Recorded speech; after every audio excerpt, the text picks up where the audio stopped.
नमस्कार दोस्तों, आपका स्वागत है हमारी अगली क्लास में जिसका नाम है कंप्यूटर का वर्गीकरण।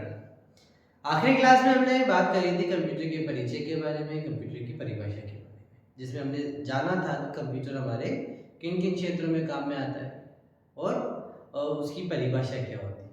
आज हम बात करेंगे कंप्यूटर के वर्गीकरण के बारे में। तो अगर मैं वर्गीकरण के संबंध में आपसे बात करूं कि कंप्यूटर का वर्गीकरण किस आधार पर किया गया है, तो कंप्यूटर का वर्गीकरण कंप्यूटर की क्षमताओं के आधार पर किया गया है, कंप्यूटर के उपयोग के आधार पर किया गया है, कंप्यूटर के आकार के आधार पर उसका वर्गीकरण किया गया है। तो अगर मैं वर्गीकरण के मानक कुछ बिंदुओं के बारे में बात करूं तो वो कुछ इस प्रकार है। कंप्यूटर का वर्गीकरण सबसे पहला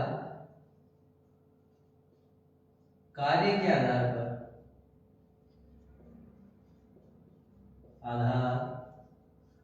पर किया गया था। अगर मैं अगली बात करूं, कंप्यूटर का वर्गीकरण उसकी क्षमता के आधार पर, क्षमता किसकी, डेटा भंडारण की, डेटा प्रोसेसिंग की, है ना, ये सारी उसकी क्षमता है। ठीक है। तीसरी अगर बात करूं तो आकार के आधार पर, कितना बड़ा है, कितना छोटा है, कहाँ काम आता है, कहाँ काम नहीं आता है। ठीक है। तो देखो, सबसे पहले बात करूं कार्य के आधार पर, उसकी क्षमता के आधार पर और आकार के आधार पर। तो देखो, कंप्यूटर को बेसिक तौर पे तीन भागों में बांटा गया। कितने भागों में बांटा गया? तीन भागों में बांटा गया। तो तीन भागों के संबंध में अगर मैं आपसे बात करूं तो एक डायग्राम बनाते हैं हम, जिसमें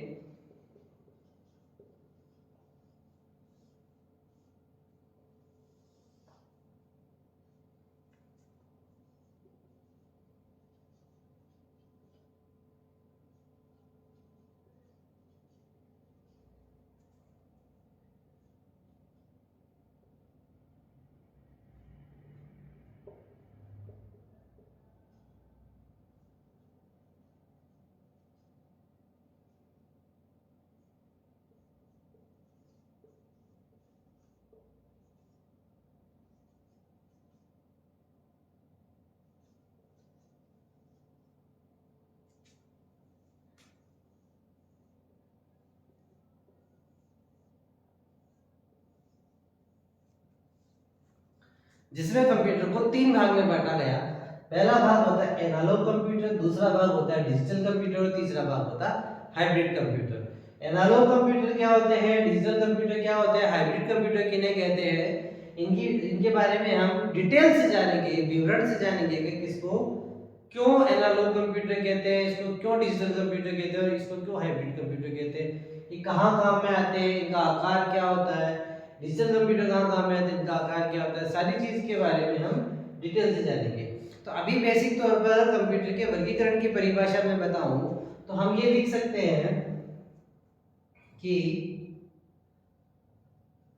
कंप्यूटर का वर्गीकरण आकार, क्षमता तथा उसके उपयोग पर निर्भर करता है, पर निर्भर करता है। ठीक है। ये हम कंप्यूटर के वर्गीकरण की परिभाषा के रूप में लिखते हैं।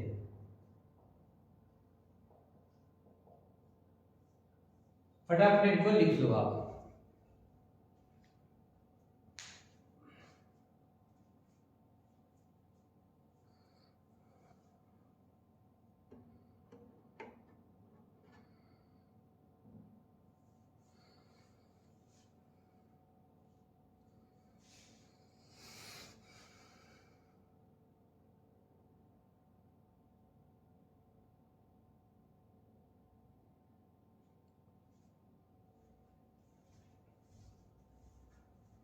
तो देखो, आगे हम एक एक चीज को समझने की कोशिश करते हैं।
ठीक है, हमने इनके बारे में बात कर ली।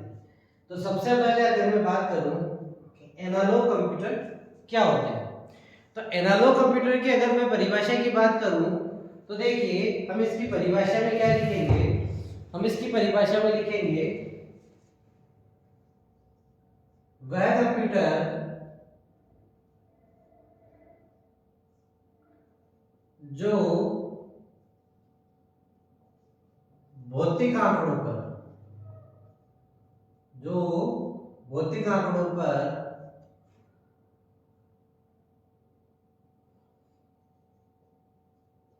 कार्य करते हैं वह एनालॉग कंप्यूटर कहलाते हैं।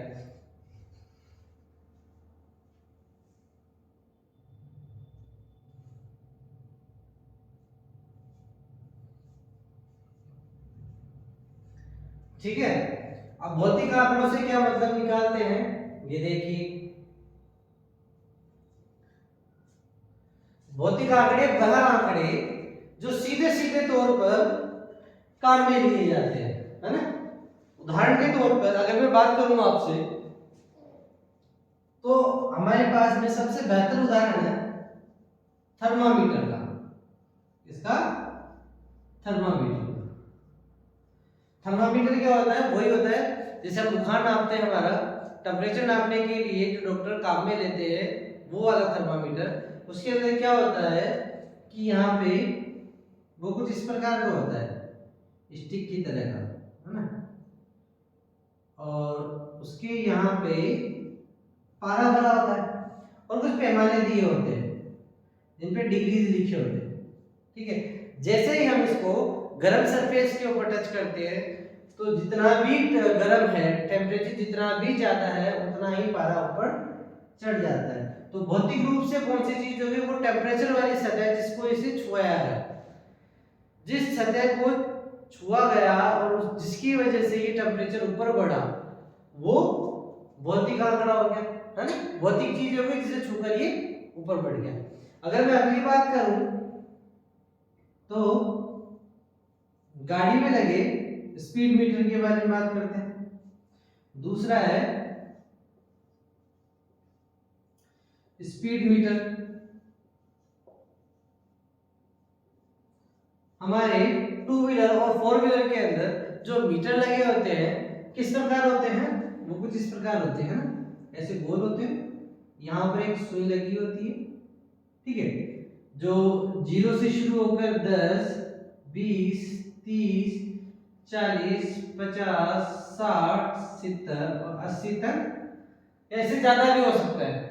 तो जैसे ही हम एक्सीलरेटर खींचते हैं, जैसे ही हम एक्सीलरेटर देते हैं हमारे टू व्हीलर या फोर व्हीलर को, तो ये मीटर स्विंग होता है और जितना भी आप उससे के रेस बना रहे हो, जितने भी उसकी रेस खींच रहे हो, ये मीटर अपने को स्पीड बताता है। तो एक्सीलरेटर के आधार पर, मतलब वो भौतिक तत्व के आधार पर ही हमें रीडिंग बता रहा है। तो ये भी एनालॉग कंप्यूटर का एक उदाहरण है। अगर मैं तीसरे उदाहरण की बात करूं तो हमारा आता है वोल्ट मीटर। वोल्ट मीटर कैसा होता है, कुछ इस प्रकार का होता है, जिसके अंदर यहाँ पे एक सुई लगी होती है और 0, 10, 20, 30, 40, 50, 60 तक आंकड़े होते हैं। जिस प्रकार का विद्युत जा रहा होता है उस विद्युत को मापने के लिए वोल्ट मीटर काम में लेते हैं, और जितना भी विद्युत जा रहा होता है उसके हिसाब से ये सुई हमें विद्युत का प्रभाव बताती है। ठीक है, तो ये तीनों ही उदाहरण वोल्ट मीटर के हैं। ठीक है, फटाफट लिख लीजिए।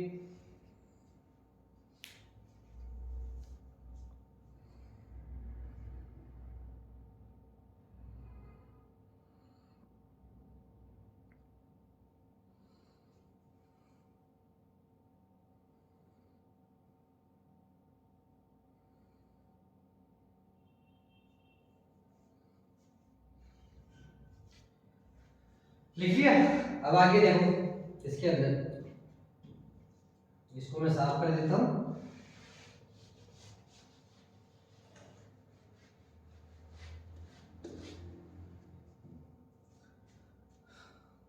तो अगर इसको लिखे अपन तो देखो सबसे पहले मैं इसकी परिभाषा तुम्हें दिखाता हूं एनालॉग कंप्यूटर की।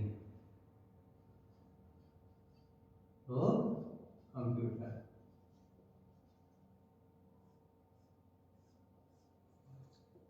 तो देखो इसकी परिभाषा है, यह कंप्यूटर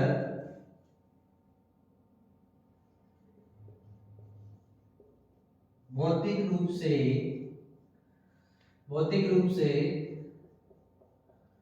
प्राप्त आंकड़ों पर कार्य करते हैं। ठीक है, ठीक, एक परिभाषा तो ये है। ठीक, दूसरा इसके अंदर है इसका उपयोग। क्या है इसका उपयोग, ये कहां कहां काम में आते हैं। ठीक है, तो ये काम में आते हैं ताप, दाब, द्रव्य, तापमान नापने, वायु दाब, है ना, ब्लड प्रेशर हुआ अपना, रक्तदाब, है ना, द्रव्य के प्रवाह, द्रव्य प्रवाह, प्रवाह आदि को मापने के काम आते हैं।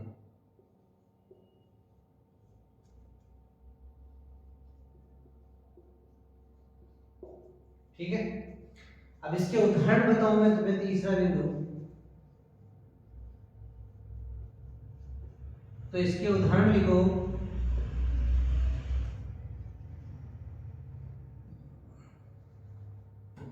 थर्मामीटर की जगह में तुम्हें तापमापी लिखाता हूं ना, तापमापी। तो इसके अंदर देखो मौसम का ताप मापने का वाला भी आ गया और शरीर का ताप मापने वाला भी आ गया। ठीक है, दूसरा अगर मैं बात करूं तो स्पीड मीटर है,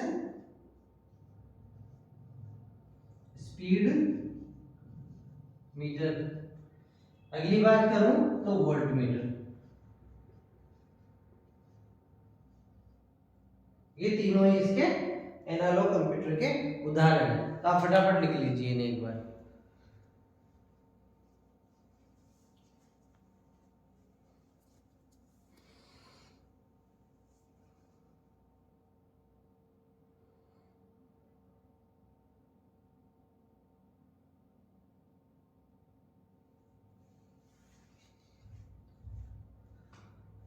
यहाँ लिख लेना, भौतिक रूप से प्राप्त आंकड़ों पर कार्य करते हैं। ठीक है, कहाँ कहाँ काम आते हैं, तापमान मापने के, दाब मापने के, द्रव्य के प्रवाह को मापने के काम में आते हैं। इनका उदाहरण हो गया तापमापी, हो गया स्पीड मीटर, हो गया वोल्ट मीटर, इसका बेहतरीन उदाहरण है। ठीक है, अब देखो, अब आगे मैं बात करता हूँ डिजिटल कंप्यूटर की।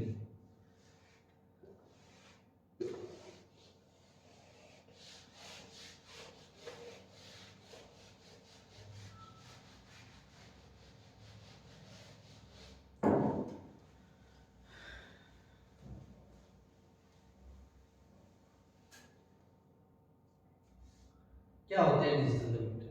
तो डिजिटल कंप्यूटर को भी 4 भाग में बांटा गया, ठीक है। कौन कौन से भाग है देखो, सबसे पहला है सुपर कंप्यूटर,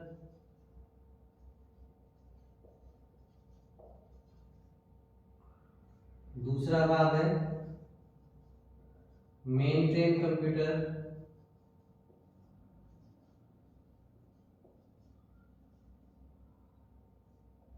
तीसरा भाग है मिनी कंप्यूटर, और चौथा भाग है अपना माइक्रो कंप्यूटर। इस डायग्राम को भी एक बार उतार लो ताकि आसानी रहेगी फटाफट।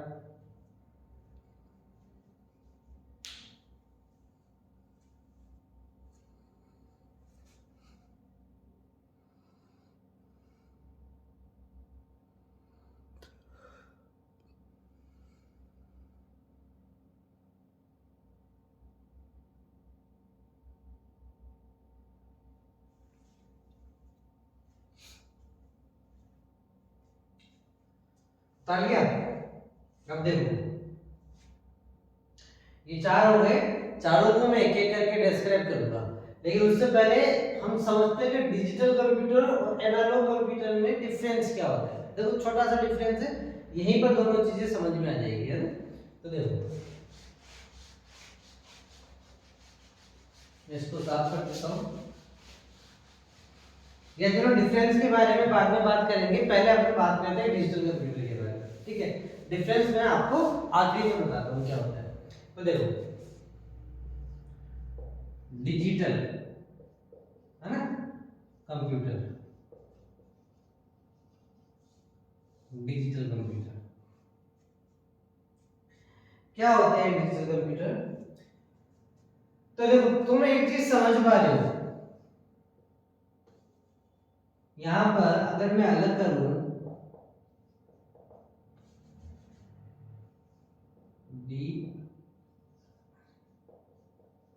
डिजिटल, है ना, डिजिटल को अलग करता हूं तो देखो तुम्हें एक शब्द नजर आ रहा है डिजिट। क्या समझ में आ रहा है? डिजिट।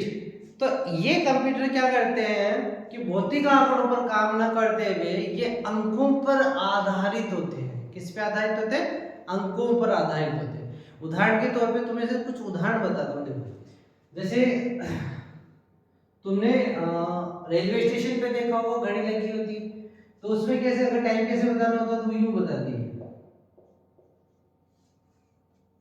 ठीक है। तो ये डिजिट में बता रही, पहली चीज। दूसरी चीज तुमने पेट्रोल पंप पे देखा होगा, जब पेट्रोल पंप होते हैं ना वहां पे देखा होगा उनका जो ऐसे मीटर होता है ना, उस मीटर के अंदर तुम्हें कुछ रेट वगैरह मतलब पैसे वगैरह कुछ है ना, कितना लीटर तेल गया है ना, जैसे मान लो 4.19 मिलीलीटर तेल गया है, तो वो कुछ इस प्रकार बताएंगे आपको, ठीक है। तो वो सारे यंत्र जो डिजिट पर कार्य करते हैं, अंकों पर कार्य करते हैं, वो डिजिटल कंप्यूटर की श्रेणी में आते हैं, ठीक है। अब डिजिटल कंप्यूटर के अंदर बेसिक तौर पर काम क्या करता है? तो डिजिटल कंप्यूटर को सीखने के लिए सबसे पहले हमें सीखना होगा बाइनरी के बारे में। किसके बारे में? बाइनरी के बारे में। बाइनरी के बारे में। बाइनरी क्या होता है? ये एक लैंग्वेज होती है। क्या होती है? लैंग्वेज होती है,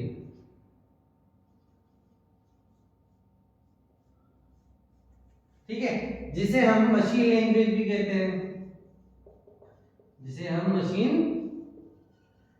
लैंग्वेज भी कहते हैं, ठीक है। इसको अगर मैं समझाऊं तुम्हें, तो बाइनरी लैंग्वेज या मशीन लैंग्वेज को समझने से पहले हमें लैंग्वेज के बारे में समझना होगा कि लैंग्वेज क्या होती है।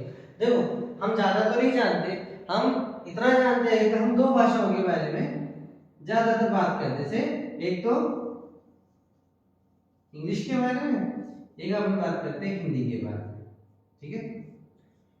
तो अगर मैं तुम्हें बताऊं कि इंग्लिश सीखने के लिए हमारे पास में सबसे बेसिक चीज जो होती है वो होते हैं लेटर्स। अब वो लेटर्स कितने होते हैं हमारे पास इंग्लिश के अंदर होते हैं 26। ठीक है, हिंदी के अंदर हमें हिंदी सीखने के लिए सबसे ज्यादा जरूरत होती है वर्ण की। ठीक है, तो वो वर्ण कितने होते हैं, वर्ण होते हैं हमारे पास में 36। ऐसे बाइनरी लैंग्वेज को सीखने के लिए, बाइनरी लैंग्वेज जो मशीन लैंग्वेज पे काम करती है बाइनरी में, तो इसके अंदर डिजिट होते हैं हमारे पास में दो। कितने होते हैं, दो। कौन कौन से होते हैं वो होते हैं 0 और 1। कौन कौन से होते हैं, 0 और 1। इस 0 और 1 को हम एक शब्द में, जिस प्रकार हम इसको हमारे इंग्लिश के इसको लेटर्स बोलते हैं, हमारे हिंदी के इनको हम वर्ण बोलते हैं, वैसे ही हम इनको बोलेंगे बिट। क्या बोलेंगे, बिट। इनको बिट कह के पुकारा जाता है। और हमारे डिजिटल कंप्यूटर जो होते हैं वो इस मशीन लैंग्वेज पर ही काम करते हैं, मशीन लैंग्वेज की वजह से ही काम करते हैं और डिजिट पर ही काम करते हैं। तो वो जितने भी हैं वो सब इन दो डिजिट पे काम करते हैं, 0 और 1 पर। ठीक है, इतनी बात समझ में आई। ठीक है, अब देखो ये बाइनरी लैंग्वेज इसलिए इंपॉर्टेंट है कि हम आगे जब बात करेंगे डेटा के बारे में कि हमारे कंप्यूटर के अंदर डेटा किस फॉर्मेट में स्टोर होता है, कितनी जगह लेता है, तो जगह जो घेरी जाती है ना वो इसी bit byte, kilobyte, megabyte, terabyte, petabyte, exabyte, zettabyte इसी के अंदर घेरी जाती है। ठीक है, अब वो कैसे होते हैं उसके लिए मैं एक अलग से स्पेशल वीडियो बनाऊंगा जो इसी बीच में डाल दूंगा। तो अभी हम बात करते हैं डिजिटल कंप्यूटर के बारे में। ठीक है, तो डिजिटल कंप्यूटर के अगर मैं परिभाषा लिखूं तो देखो इसकी परिभाषा होगी, यह भौतिक आंकड़ों पर कार्य ना करके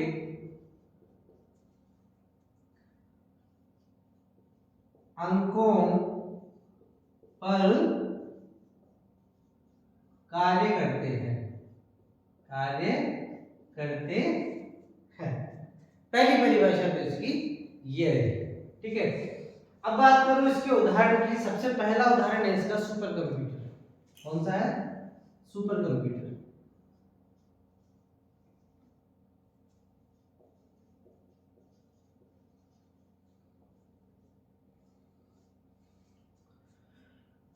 तो देखो सुपर कंप्यूटर की अगर मैं परिभाषा बताऊं तो ये सबसे शक्तिशाली कंप्यूटर होते हैं।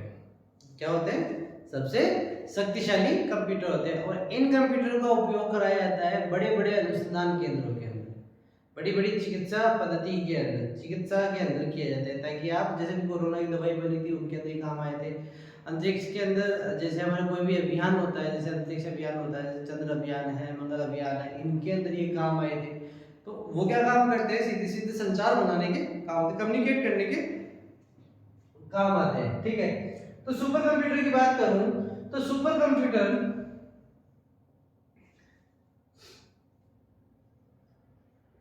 आकार के आधार पर,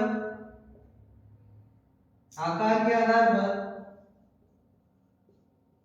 कार्य क्षमता के आधार पर डेटा स्टोर करने के आधार पर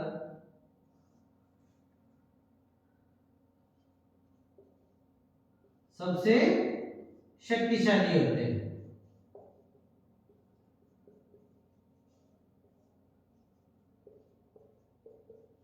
होते हैं, लिखो ये एक बार।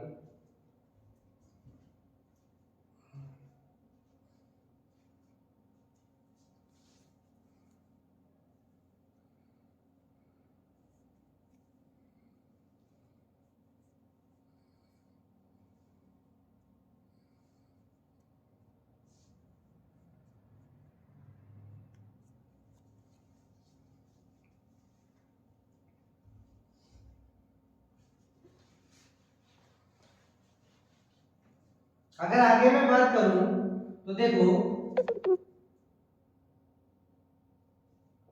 विश्व का पहला सुपर कंप्यूटर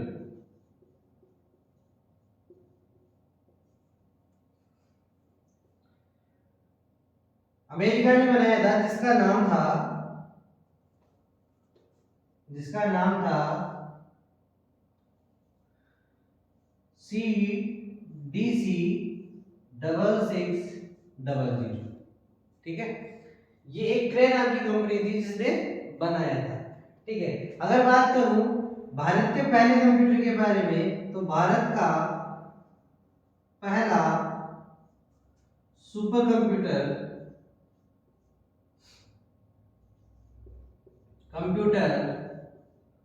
का नाम था परम 8000। ठीक है, अब देखो सुपर कंप्यूटर और मतलब विश्व के पहले सुपर कंप्यूटर और भारत के सुपर कंप्यूटर के पीछे एक छोटा सा इतिहास है जिसे हमें जानना जरूरी है। देखो सुपर कंप्यूटर की जब बात हो रही थी, जब सुपर कंप्यूटर का निर्माण हो रहा था ना, तो सबसे पहला कंप्यूटर बनाया गया था अमेरिका द्वारा। ठीक है, जिस समय कंप्यूटर सुपर कंप्यूटर का निर्माण हुआ था, इसका निर्माण हुआ था 1964 में। कब हुआ था इसका निर्माण? 1964 में। और परम का निर्माण हुआ था करीब करीब 1980 के आसपास। ठीक है, 92 में लॉन्च हो गया। अब देखिए आप कि जब सुपर कंप्यूटर का निर्माण हुआ था ना, तो सारे देश, जितने भी देश थे, ये विश्व युद्ध की मार से निकल रहे थे। तो हर देश होड़ में लगा हुआ था कि कैसे न कैसे वो विकास की दृष्टि से सबसे आगे रहे। ठीक है, तो वो क्या काम कर रहे थे? परमाणु शक्तियों का निर्माण कर रहे थे, मतलब परमाणु हथियारों का निर्माण कर रहे थे, चिकित्सा के क्षेत्र में आगे बढ़ने का कार्य कर रहे थे। तो ये सारी चीजें चल रही थी, हर कोई देश अपने आप को अग्रणी रखने में था। उस समय की अगर मैं बात करूं, तो जब सुपर कंप्यूटर का निर्माण किया गया था, तब हमारे देश के प्रधानमंत्री थे डॉक्टर राजीव गांधी। ठीक है, तो राजीव गांधी ने अमेरिका के सामने एक प्रस्ताव रखा कि आप जो सुपर कंप्यूटर है वो हमें बेचे, ताकि हम भी अपने देश के विकास में सहयोग दे सके। लेकिन उस समय के जो भी थे वहाँ के प्रधानमंत्री, नाम जो भी था उनका, उन्होंने इस चीज से साफ डिनाई कर दिया था, मना कर दिया था देने के लिए। तब राजीव गांधी ने ये बात हमारे देश के वैज्ञानिकों को बताई या उनके सामने रखी कि सुपर कंप्यूटर का निर्माण क्या हम कर सकते हैं। तब उस समय के हमारे जो वैज्ञानिक थे, जिनका नाम था पांडुरंग भटकर, क्या नाम था? पांडुरंग भटकर, जिसे पी भटकर भी बोला जाता है जिन्हें, उन्होंने इनसे परमिशन ली। उन्होंने कहा कि आप एक बार हमें मौका देके दीजिए कि हम इसका निर्माण करें या नहीं, मतलब कर सकते हैं या नहीं कर सकते। तो उन्होंने यह पहला सुपर कंप्यूटर बनाया था। पी पांडुरंग भटकर की टीम ने ये पहला सुपर कंप्यूटर बनाया था, जिसका नाम उन्होंने परम 8000 रखा था, जिसका निर्माण करीब करीब 3 साल में जाकर पूरा हुआ था। ठीक है, तो ज्यादातर हमसे यही पूछा जाता है, कई सारे कंपटीशन एग्जाम में भी सवाल आ चुका है कि हमारे पहले सुपर कंप्यूटर का नाम क्या था। तो हमारे पहले सुपर कंप्यूटर का नाम परम 8000, ये पूरा नाम था उसका। वैसे कई जगह परम भी आता है, कई जगह परम 8000 भी आता है। विश्व के पहले सुपर कंप्यूटर का नाम था CDC 6600। ठीक है, और ये कब आया था? 1964 के अंदर। और परम कब बना गया था? 1980 के अंदर। ठीक है, इतनी बात समझ में आई? इसको फटाफट लिख लीजिए आप, फिर आगे बात करते हैं।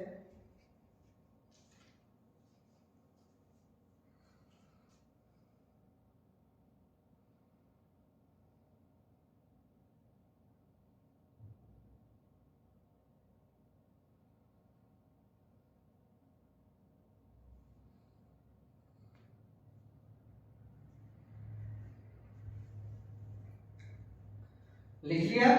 अब देखो आगे अगर मैं इसके उपयोग के बारे में आपको बताऊं, उपयोग, इसका उपयोग कहां कहां होता है?